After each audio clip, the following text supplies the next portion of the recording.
¿Te gustaría saber qué es lo que es eso? Matrix está donde quiera, a nuestro alrededor. Aún ahora está en esta habitación.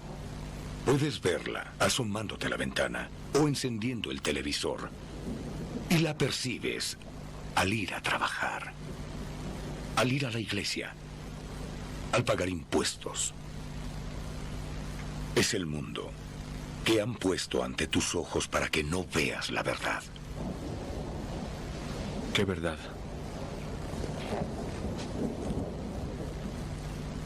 Que eres un esclavo, Neo. Igual que los demás naciste cautivo. Naciste en una prisión que no puedes probar, tocar ni oler.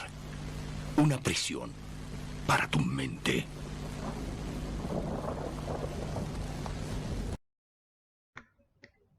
Bueno chicos, como siempre, un placer enorme compartir con ustedes este espacio de filosofía. Bueno, claramente Matrix, estábamos escuchando uno de los diálogos claves entre Morfeo y Neo, donde Morfeo explica el funcionamiento de la Matrix. Aquel que no vio Matrix tiene una deuda importante consigo mismo, recomendada ampliamente para comprender ni más ni menos que la esencia de lo que vamos a explicar ahora.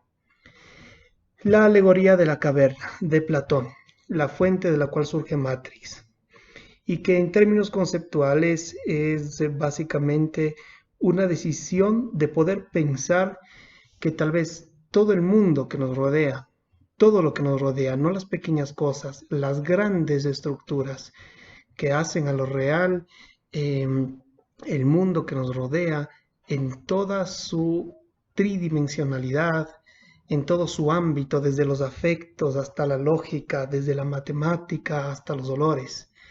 Todo, en realidad, es una construcción aparente. Y para peor o para mejor, hay algunos seres humanos que poseen la capacidad de visualizar esta situación de apariencia, de sombras, que se nos instala como algo real. Y esa posibilidad le genera la capacidad de salir de este mundo y poder tomar una decisión final sobre qué hacer con la aportación de ese conocimiento diferencial.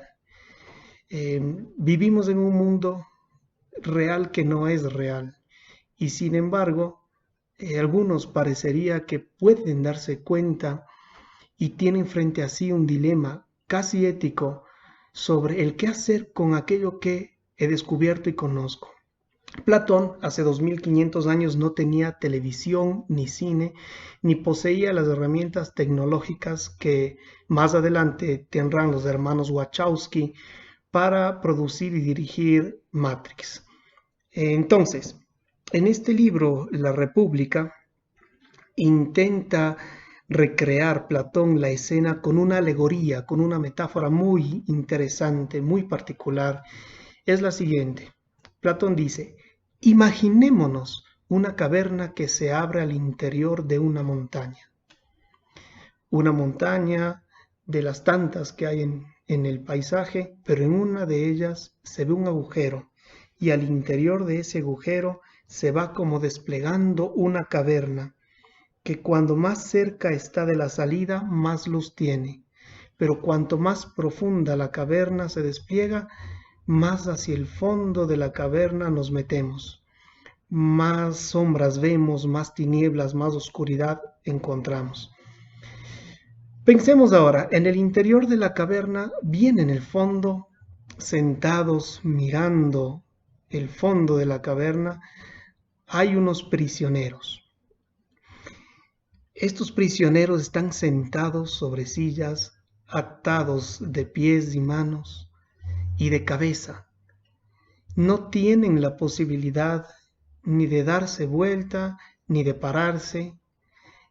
Están ahí como estatuas, como estacas en esa silla, obligados a observar ese fondo oscuro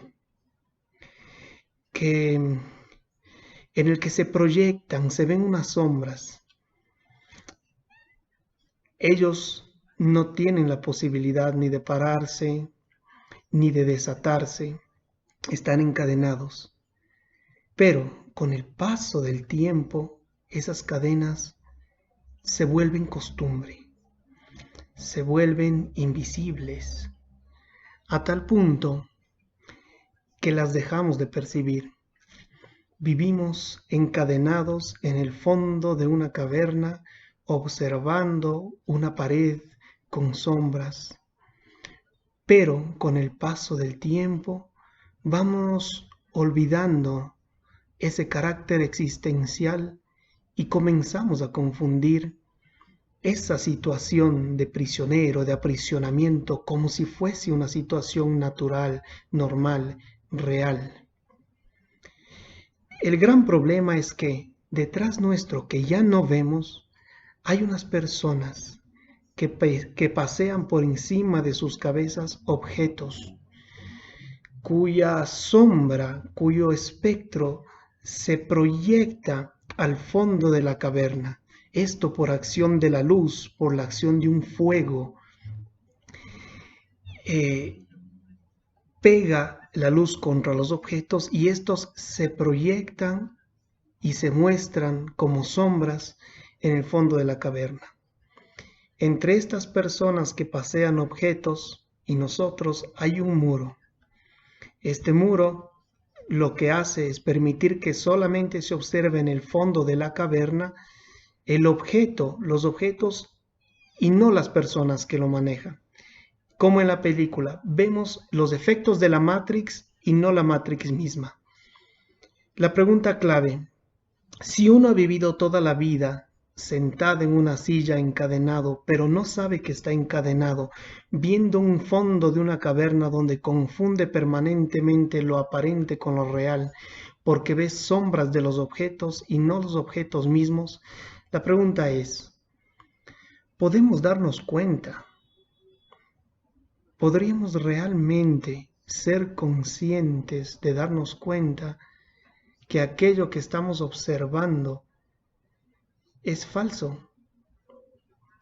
¿O el hábito se instala de tal manera en lo que somos que nos resulta absolutamente imposible distinguir lo real de lo aparente? Pensémoslo en la vida cotidiana, por ejemplo. ¿Cuán habitados estamos a ciertos valores, creencias, dogmas, instituciones? Preguntémonos, ¿cuáles son nuestras cadenas?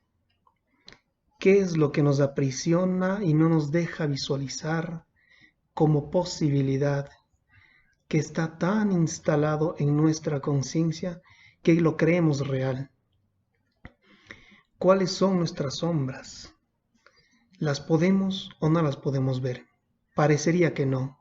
Parecería que nada en nuestro interior aparecería como una especie de clamor o de conciencia o de evidencia de que la cosa puede ser de otra manera. Platón, muy inteligentemente, dice que un día uno de los prisioneros se levanta, mira hacia abajo y se ve desencadenado. Las cadenas se han roto. No por acción del prisionero, no voluntariamente, no pone al prisionero en una acción de nombre, sino es un acontecimiento, es un acto catárquico, ¿sí? Algo inesperado. Me levanté y vi las cadenas en el piso. Como ese día, de pronto, chicos, en que tú puedes levantarte y mirar hacia todos los lados y decir, ¿qué es esto? ¿Qué estoy observando? ¿Qué me pasó? Ese día que uno ve las cadenas en el piso y se da cuenta de todo lo que pasó hasta ese momento. Y entonces el prisionero, ahora libre, lo que hace primero, dice Platón, es querer volver a aferrarse desesperadamente de las cadenas a las cadenas porque le da miedo darse cuenta de que las cosas son de otra manera distintas a las que uno pensaba. Como aquel día en el que podemos ver que todo es de otra manera y sin embargo preferimos cerrar los ojos y decimos todo tiene que seguir igual. pero este prisionero se levanta y como Neo decide tomar la pastilla correcta o no, el prisionero sale a observar qué hay detrás. Se da cuenta, empieza a darse cuenta que su vida, toda su vida hasta ese momento fue un error y que hay otra realidad posible afuera de la caverna. Y sale y se siente por primera vez en su vida libre. Pero esa libertad le da temor, le asusta, porque es destruir todo el paradigma en el que ha vivido hasta ese momento, para cambiarlo por algo que no sabe lo que le podrá generar. Sale fuera de la caverna y en la puerta de la caverna, mirando el sol con un ojo y con el otro mirando hacia adentro, el prisionero tiene que tomar una decisión. ¿Qué hacer? Me liberé, dice para sí mismo, en griego, lógicamente, me liberé, soy libre. Pero, ¿ahora qué hago? ¿Volver o irse? ¿Vuelvo o me voy? Tal vez la primera reacción de todos sería, me voy. ¿Para qué voy a volver? ¿A qué voy a volver? Tengo la posibilidad de descubrir un mundo.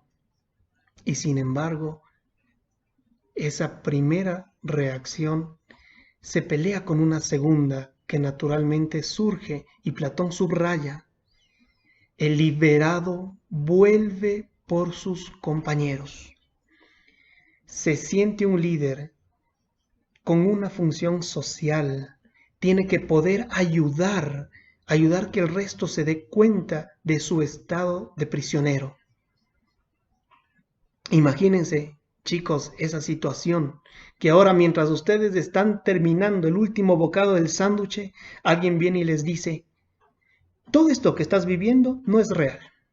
La comida no es comida, el dinero no vale nada, los afectos están institucionalizados y perdidos. Abramos la cabeza. ¿Qué pasa si todo aquello en lo que hemos creído no es como lo crees, sino que es exactamente de otro orden? ¿Qué reacción tienen las personas sino frente a este personaje que vuelve de afuera de la caverna? Lo llaman a esos personajes como los primeros filósofos, idiotas. Por favor, déjame de molestar. ¿Qué me vienes a plantear? ¿Qué actividad inútil es esta de la filosofía que viene a plantear que la mayoría de nuestras verdades en realidad son pensables, deconstruibles, en tramas que las trascienden y que con otros intereses hacen que creamos lo que nos quieren hacer creer? El mundo venía más tranquilo. Difícil tarea la de la filosofía como un final de la alegoría de la caverna. La tarea de alguien que debe poder conversar con un otro que no quiere entrar en este discurso. Para Platón, un líder, un gobernante, no puede no ser un filósofo, no puede no volver de afuera de la caverna, de la caverna para llegar y tratar de desencadenar a aquellos prisioneros que se han pasado toda la vida mirando las sombras. Como hoy es el primer día de clase, empezaremos por la asignatura más importante, filosofía. Hoy, Platón. Te contaré una historia, el mito de la caverna. Apaga la luz.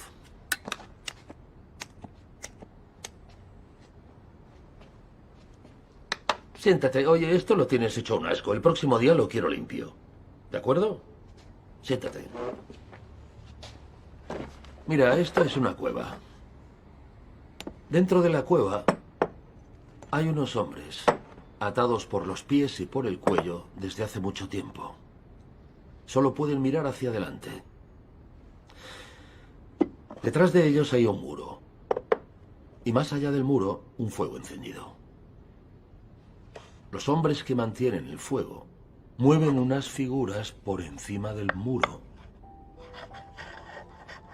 que se proyectan en la pared de la cueva.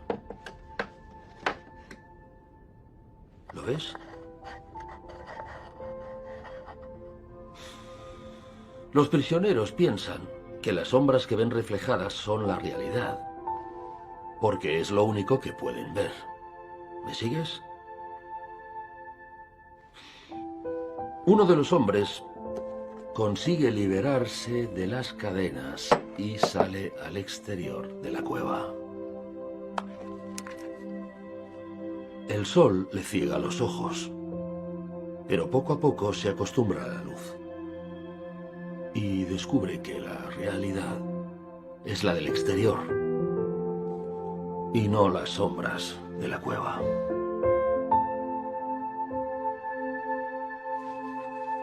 Iván, mírame. Mírame. Yo te sacaré de la caverna.